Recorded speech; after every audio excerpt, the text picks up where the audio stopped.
So, what we could do is when our cycle starts, those first couple of days, we could ask ourselves, what do I need to let go of? What no longer serves me? So, if I had a job, if I had a relationship, if I had a habit, really, if I want to let go of it in congruence with my hormone and my energy, those first 3 days would be the time, just like the shedding of the blood. Absolutely. Now, you'll probably know what it is because it was just bugging you really badly in the few days before you started your period. Okay, great. So let's go back to that week before. So when that week before everything is agitating you, I think what I've really, and I agree with you, this is the most misunderstood part of the cycle. And, people around us don't understand us. We don't understand ourselves. But whatever's like biting at you, poking at you, and agitating you is information. And if we can listen to that, then when we start to bleed, now we can let go of whatever that is. And it might be like, I do want to point out if it's your husband, it's not like, okay, husband's got to go. But No.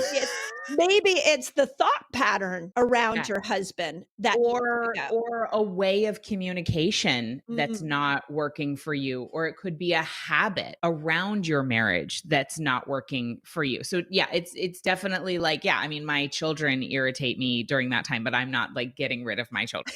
Right. I'm good. thinking about, okay, are there patterns around parenting? Are there parts of our schedule that aren't working for us? Are there, those sorts of things? And so the menstrual time is a beautiful time of release, but then very quickly, it's a beautiful time of new beginnings. Mm, And it's a wonderful, like the menstrual cycle gives us this little capsule every single month that's an opportunity to be reborn and an opportunity to tend to our life. It's like an entire year in 28-ish days yeah. that we just get to over and over again have this opportunity to begin anew. And it's such an incredible gift. And by the way, you don't have to have a menstrual cycle for that to be true because the lunar cycle does the same thing. So everyone gets to play. Yeah. It's interesting though. I was sitting this, how I even got into like the nuance of fasting and eating for your cycle was I was sitting on a panel with a bunch of fasting experts. This was like 5 years ago. They were all men and they were talking about how you have to cycle like a weekly cycle. You got to go in and out of feast, famine cycling. And it hit me in that moment like, oh my gosh, we are so blessed. We have culturally looked at our menstrual cycle as this like negative and we bitch and we moan about it. But when in that moment, it was like a lightning bolt hit my head. And I was like, all women have to do is think about timing food and fasting to a cycle they've already been given. They don't have to come up with